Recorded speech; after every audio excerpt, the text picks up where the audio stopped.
E aí, pessoal, boa noite, tudo bem? Vocês conseguem me ouvir bem? É bom que está todo mundo pertinho, é bem mais legal, tá? Então, vamos falar um pouquinho hoje sobre uma das profissões que está em ascensão, né, no mercado aí já nos últimos 20 anos, no mercado global, mas uma cadeira relativamente nova no Brasil, que é a de Product Manager, e a necessidade que todas as empresas têm dessa cadeira tão importante. Então, antes de mais nada, eu queria me apresentar, né? Sou Yuri Canguçu, baiano, 27 anos, né? Trabalho com tecnologia desde os 13, indiretamente, né? Monitorzinho de curso de informática, dava manutenção, o sobrinho, né? O famoso sobrinho que faz mais barato o serviço. Fui evoluindo na carreira, fiz implantação de ERP, gerenciei transformação digital de empresas e nos últimos 5 anos eu atuo em cadeiras de produto, né? Dentro do Localiza Labs, que é o laboratório de tecnologia da Localiza, e também como head de produto da Crunch Softwares. E é isso, tá? E eu queria entender um pouquinho de vocês, acho importante também, né, a gente ter essa troca. Então, todo mundo aqui é de tecnologia? Bom. Alguém da área de produtos? Indiretamente todo mundo, né? Show. Passado em dev? Todo mundo também? Bom. Também tive, mas eu era ruim de código, então tive que largar. Design, alguém já brincou com design em algum momento aí? Temos design também. Isso é top. Tem um ali no canto também que levantou a mão, né? Então, vamos falar um pouquinho mais do que é a Revolução Industrial e do contexto, né? Vamos dar um passo atrás para a gente entender o contexto que a gente está vivendo e aí a gente começa a funilar um pouco mais na cadeira. Essa imagem aqui eu acho que vocês já devem ter visto em várias palestras. Acho que todo mundo que faz palestra de tecnologia e inovação fala das evoluções tecnológicas industriais, né? Então, lá em 84, a gente estava ainda na etapa da mecanização, vapor, tal. A gente teve a segunda revolução, que foi a energia elétrica. A terceira revolução, computadores eletrônicos. E a última, que é a indústria 4.0 que a gente está vivendo hoje. Alguém aqui consegue me falar uma coisa que está em comum em todas essas etapas aqui? Pode ir no chutômetro. Máquinas, talvez. Processos. Mais alguém? Produto? Produto é boa. Mas, na verdade, tem uma coisa que está em comum em todas essas áreas aqui e que ninguém presta atenção. Pessoas. Né?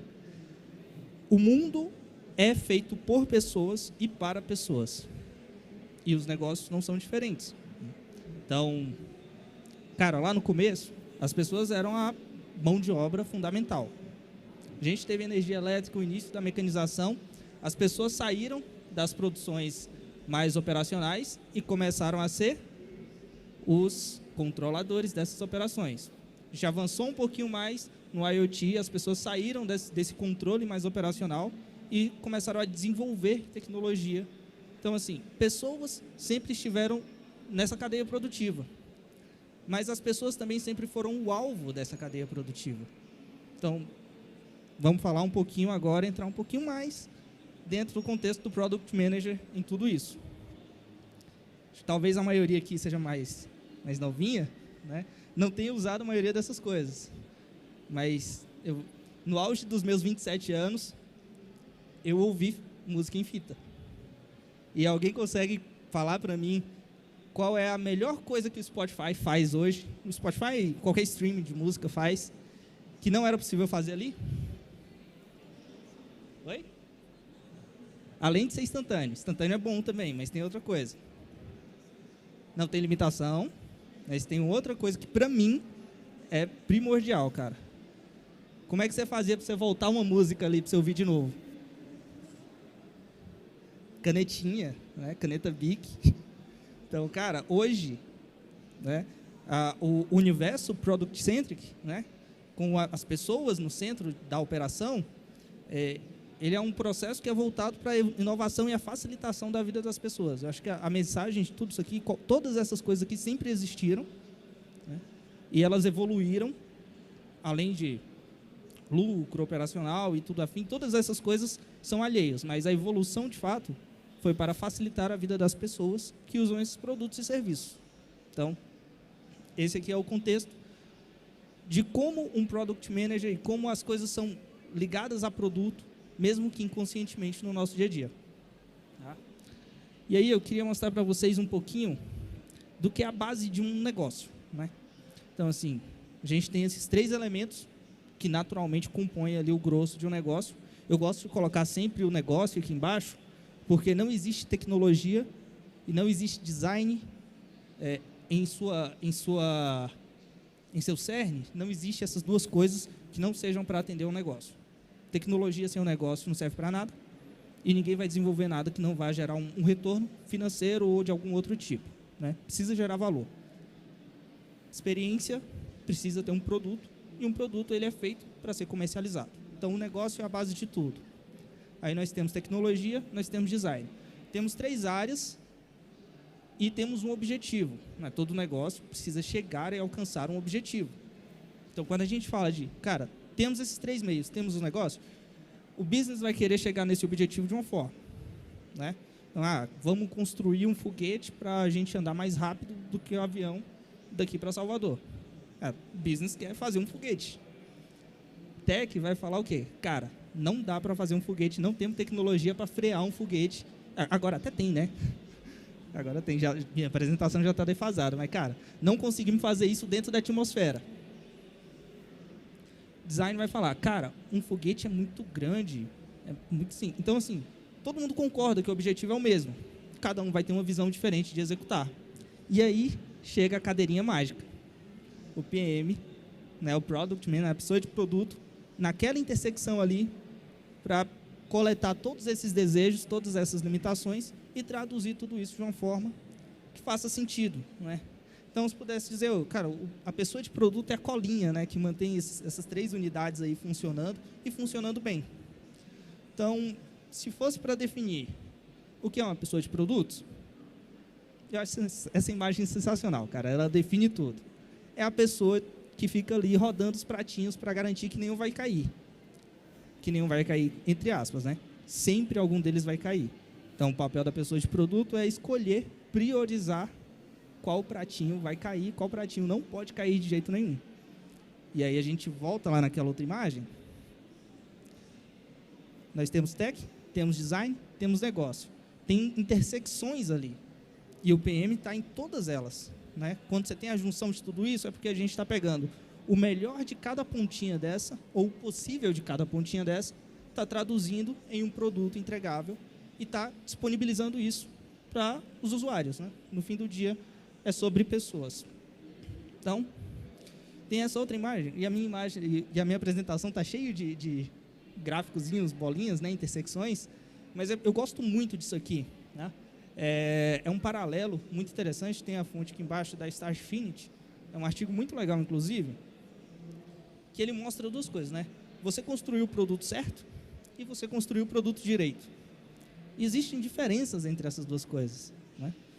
Para você construir o produto certo, você vai ter ali uma infinidade de coisas, você vai ouvir o seu cliente, você vai entender a dor do seu usuário, você vai a fundo na experiência desse cara. Você vai ter o melhor produto para atender o seu público. Mas ele vai ser construído de forma direita, tecnicamente escalável, ele vai ser possível. Nós estamos usando tecnologias que são para o momento? Né? Talvez não. Então, a gestão de produtos também está aqui nessa intersecção, de entender até onde nós estamos construindo o produto certo e até onde nós estamos construindo esse produto direito, usando as melhores práticas e fazendo com que tudo isso aqui funcione de uma forma escalável. Então, assim, eu gosto de dizer que a melhor gestão de produto é essa que está aqui exatamente no meio. É que consegue ter o melhor dos 2 mundos, ou dos 3 mundos, como a gente viu no outro gráfico. Né? E aí, entrar um pouquinho agora nos papéis das pessoas de produto, pelo menos assim, uma visão geral do que a literatura fala e afins. Acho que é importante compartilhar com vocês o que essa cadeira faz, né? O que essas pessoas de produto atuam no dia a dia. Então, assim, existem outros modelos de dividir os cargos, mas eu acho que esse aqui é o mais aceito hoje, o mais usado no mercado, que é o seguinte: nós temos a pessoa, o o analista de negócios, né, o BA, que ele vai atuar muito em especificação. E é importante falar que são cadeiras de desenvolvimento ágil, tá? Quando a gente olha para o desenvolvimento incremental, existem funções muito semelhantes, até similares, mas que têm muitas diferenças. Tá? São semelhantes, mas não são iguais. Quando a gente fala de ágil, a gente tem o analista de negócios, que lá no modelo mais tradicional de desenvolvimento de software, era mais próximo do gerente de requisitos, o analista de requisitos, né? Então, é o cara que vai entender lá nos bits e bytes, escrever lá o que precisa ser feito para que o nosso dev saiba o que vai fazer, para que o nosso design consiga fazer. Até porque no tradicional não tem tanto essa diferença assim também, não é tão... Mas é o cara que vai documentar tudo isso, né? Ele está ali no nível muito tático, muito de entender como tudo precisa ser feito para fazer dar certo. E aí a gente tem uma outra cadeirinha aqui, que é a do PO, né? O Product Owner. O PO, ele está numa camada mais de priorização. Ele vai pegar todas essas especificações aqui, ele vai colocar tudo isso, especificar e vai dizer, cara, isso aqui é prioritário porque a gente vai ter o resultado X. Isso aqui é prioritário, isso aqui não é prioritário porque isso aqui não vai trazer um retorno tão legal. E, por fim, a gente tem o PM, né? Que ele tem a visão mais estratégica. Então, ele vai ser o cara que vai transitar lá nos níveis mais altos de diretoria para entender priorização, para entender qual o objetivo que a gente vai atingir nesse meio, onde a gente quer chegar, e ele vai começar a traduzir isso no nível de priorização, para que o PO consiga atuar, e de especificações para que o analista de negócio também consiga atuar. Necessariamente precisa ter esses 3 papéis na estrutura? Não. Por exemplo, lá na Localiza, nós não temos a figura do analista de negócio, e o PO, ele atua como PO e como PM. Então, uma pessoa só cobre esses 3 papéis e funciona super bem. Eu já trabalhei em outras estruturas que a gente tinha PO e BA. E eu também já trabalhei em estruturas que tinham os 3. Assim, vai depender do complexo do projeto, da necessidade, do produto. Então, assim, é muito amplo, mas isso aqui traz uma visão geral. São funções, mas não são cargos, tá? Uma pessoa pode executar as 3 funções tranquilamente. E aqui tem um negócio que eu acho sensacional, que é o Product Competence Toolkit, do Ravi Mehta. O que isso aqui mostra para a gente, tá? O Ravi, ele listou 12 habilidades, e essas habilidades, elas são o que se espera de uma boa pessoa de produto. Tá? E não necessariamente você precisa ter todas elas, ou realizar todas elas muito bem. Você vê que eu pintei de corzinhas diferentes, cada uma, né? Não, o verde ficou bem ruim aqui para ver, né? Não vou ler daqui, né? Mas vamos passar aqui pelas 12 para falar um pouquinho das diferenças e das diferenciações que a gente pode ter, tá? Então, no primeiro, no azulzinho aí, Product Delivery, especificação de features e QA, né? Qualidade de software. Então, isso aqui eu consigo enxergar e traduzir isso aqui muito como uma pessoa de produto mais técnica, né? Ele vai cuidar muito de delivery, especificação e afins. E a gente tem aqui no verdinho, que está ruim de ver aqui, fluência em dados, voz do usuário e design de UX. Então, a gente está falando aqui de um cara talvez mais de growth, mais de data, né? Embaixo aqui, né? Impacto estratégico, domínio de resultados dos negócios, visão de produto e criação de roadmap. Também traduz muito um PO de growth, né? Uma pessoa de produto de growth, mas também um de plataforma, que é o meu perfil, né? E lá no último, né, a gente tem gestão executiva, gestão de stakeholders e liderança de times. Ali, na direita ali, são as habilidades que eu chamo de coringa, né? Cara, essas aqui você pode ter mais de umas, menos de outras, e vai estar tudo bem, sabe? De acordo com o seu produto, com o seu projeto, você vai precisar mais de umas e de outras. Aquela outra ali, não. Aquilo ali, quanto mais você tiver, melhor. Porque em todos os contextos que você estiver, você vai precisar daquelas 3 ali, sabe? Mas isso aqui traz um pouco do mapa do que se esperar, né, de uma boa pessoa de produto. Então, de acordo ali com a atuação, de acordo com o produto, você pode ter mais ou menos dessas habilidades. E vamos falar agora um pouquinho de mercado, tá? E não é patrocinado da PM3, tá? É só porque eu achei o material muito legal, mas inclusive está ao vivo aí, se tiver alguém da PM3 assistindo e quiser patrocinar, tamo junto, tá? Vai que cola. Tem o QR Code aqui para vocês acessarem o report também, tá? Mas eu queria falar um pouquinho do cenário de produto no Brasil. Tá? Esse é um relatório desse ano, e a PM3 faz ele anualmente, eu acho que desde 2020, se eu não me engano. Ele faz um levantamento com as pessoas de produto que fazem parte da plataforma deles. Né? Então, só para a gente ver, tá? 44,7% das empresas lançam novas features mensalmente. Então, assim, cara, quase metade das empresas, das pessoas que responderam essa pesquisa, trabalham aí com um lançamento incremental que não necessita exatamente, mas que fica muito mais fluido com a pessoa de produtos tocando. Tá? Desafios da pessoa de produto. Então, nós temos aqui, vou ler aqui que eu estou sem óculos, inclusive. Gerenciamento stakeholder, product growth e débito técnico. Então, cara, lá atrás a gente estava falando das habilidades, gerenciamento stakeholder estava lá no que eu falei que era coringa. Né? Product growth é um perfil de PO que a gente tem, de pessoa de produto, que é muito requisitada no mercado. Débito técnico está lá naquele escopo lá do cara de produto mais técnico. Né? Estados com mais representatividade. Então, também em São Paulo, 50% das pessoas de produto que responderam à pesquisa são daqui, mais de 50%, né? E a gente tem uma participação menor nos outros estados. Eu, por exemplo, sou da Bahia, mas trabalho em uma empresa remotamente, uma empresa de BH. Tá? 70,9% das pessoas de produto trabalham de forma remota. Eu estou na fatia. Né? E as skills mais desejadas, né? Liderança, análise de dados e discovery. Então, a gente olha lá, de novo, para aqueles três globinhos que eu mostrei, né? A gente está falando de análise de dados, a gente está falando de discovery, experiência de usuário, estamos falando de liderança, interação com o negócio, ser referência nos times, fazer tudo isso acontecer, ser essa colinha. Né? E tem mais outro negócio aqui que eu queria mostrar para vocês, que é a parte que é interessante de fato, né? Ninguém está aqui para fazer caridade. Quer dizer, a gente até pode fazer caridade, eu acho importante fazer, mas a gente precisa, no fim do dia, falar de valores. Então, essa aqui foi a média listada, né, a média nacional da pesquisa esse ano. Então, a gente está falando aí de salários na casa de 13 a 20 mil, né, falando ali dos salários de Product Manager, né, inclusive, se vocês perceberem ali, o roxinho escuro, né, é o desse ano e o mais claro é do ano passado. Então, você vê que nos salários iniciais ali teve uma redução esse ano e um aumento percentual nas faixas ali de 10, vamos pegar 10 até 20 mil reais.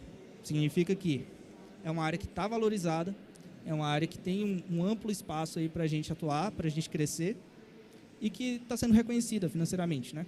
Que eu acho que é o que de fato importa no fim do dia. E eu queria deixar aqui, mais no fim, algumas referências que eu sigo, que eu gosto de compartilhar também, eu acho que são importantes, né? De conteúdos. Os 4 primeiros aqui, né, são de produto, especificamente, né, a Product School, a Oversee, a PM3 e o podcast do Product Gurus, mas também tem o The News e o The Business, porque eu acho que dentro do deck ali de trabalho de um bom profissional de produto, você precisa entender o mercado para você entender como você vai direcionar o produto que você está tocando. Então, entender de mercado, entender do mundo, das notícias, fazem parte completamente do nosso dia a dia, do nosso contexto como pessoas de produto. A gente precisa entender o que está acontecendo para decidir como o nosso produto vai se comportar com relação a isso. Tá? E assim, gente, é uma visão super inicial, introdutória, né? Eu não quis descer muito no nível mais técnico, mas eu queria agora ouvir vocês, deixar o espaço para perguntas, depoimentos, dúvidas, sugestões. Tá?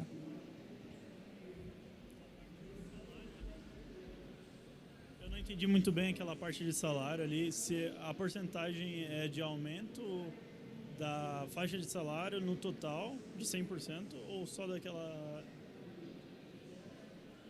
mais um para frente. Vou falar aqui mais de perto, tá? O roxinho aqui são os salários desse ano, tá? E o clarinho são os do ano passado. Então ele está comparando aqui, ó, nessa faixa que tá péssimo para ver, mas aqui é de 2.000 a 5.000 reais. No ano passado, a gente tinha 14% dos POs das pessoas de produto que responderam essa pesquisa ganhando essa faixa. Esse valor diminuiu para 5,1. Em contrapartida, se a gente pegar aqui nessa faixa, que se eu não me engano é de 10 a 15 mil, teve esse aumento aqui. Deixa eu olhar aqui que fica melhor para enxergar. Tá? Isso. De 12 a 15 mil. Tá? Então, aí, o que a gente consegue enxergar aqui? Né? Nesse ano, as posições com salário inferior foram diminuindo Em contrapartida, os salários ali do meio de tabela, né, de 10 até 20 mil ali, foram crescendo. Então, esse é o contexto da valorização. Ó, tá indo aí, ó. Eu queria saber, como um iniciante nessa área, o que ele precisa fazer para se destacar nesse mercado? Ótima pergunta, tá? E aí, eu acho que para responder a sua pergunta, tem um ponto que eu acho que é muito legal de mencionar, né? Como é uma área relativamente nova, né? Cerca de 20 anos no mundo, mas no Brasil a gente começou a ter posições aí nos últimos 8, 10 anos. Então, a maioria das pessoas de produto que estão no mercado hoje não começaram como pessoas de produto, né? Então, eu tenho colegas que vieram da administração, da economia, né? O meu líder hoje, ele é engenheiro aeronáutico, né? O cara trabalhava na Embraer e hoje é meu líder. Então, assim, a boa pessoa de produto, ela não necessariamente nasceu como pessoa de produto, mas é aquela pessoa que consegue juntar as experiências que ela teve. Por exemplo, eu trabalhei em contabilidade no começo de carreira. Então, quando eu caí como PO em uma área de recrutamento e seleção, eu tinha muita noção de como era o processo, de como as coisas funcionavam, e eu sabia como lidar mais ou menos ali com esse processo. Está me dizendo que está encerrado ali, eu tenho mais alguns minutinhos? Não? Zero? Desculpa, não entendi. Terminar de responder ela. Tá bom. Então, vou ser mais rápido. Basicamente, o que é que você precisa fazer? Mergulha no produto, mergulha no contexto, tenta fortalecer seus frameworks. Eu sou muito contra o uso de frameworks acima de qualquer coisa, tá? Mas tem muitas coisas que vão te ajudar a priorizar melhor, a entender melhor o seu contexto. Então, tenta conhecer o negócio que você está atendendo, porque quando você conhece o negócio que você está atendendo, você consegue ter clareza para tomar decisão. E aí você olha para o seu negócio, olha para o seu mercado, mas principalmente escuta os teus usuários. Porque se você faz só benchmark, você não vai trazer inovação. Mas se você não conhece o teu negócio, você provavelmente vai fazer besteira. Então, você precisa agregar um pouquinho dessas coisas, sabe? Escutar bastante seu usuário, escutar bastante seu público, entender da tua área e usar bons frameworks que podem te ajudar nesse início de carreira a priorizar melhor. Consegui responder? Boa. Gente, lá no começo, desculpa, tá? Só vou falar aqui rapidão. Eu deixei um QR Code que é do meu LinkedIn. Esse aqui. Deixa ele bem grandão, tá? Quem tiver dúvida, quiser trocar ideia, sabe, só bater um papo mesmo, cara, pode me adicionar. Eu costumo, ultimamente minha agenda está mais complicada, mas eu costumo ter uma agenda mais tranquila. Então, a gente marca um papo, troca ideia. Quem tiver em transição de carreira, vai ser um prazer ajudar. Acho que o importante é a gente fazer essa roda girar e a comunidade crescer. Tá certo? Muito obrigado a todo mundo. Tenha uma ótima noite.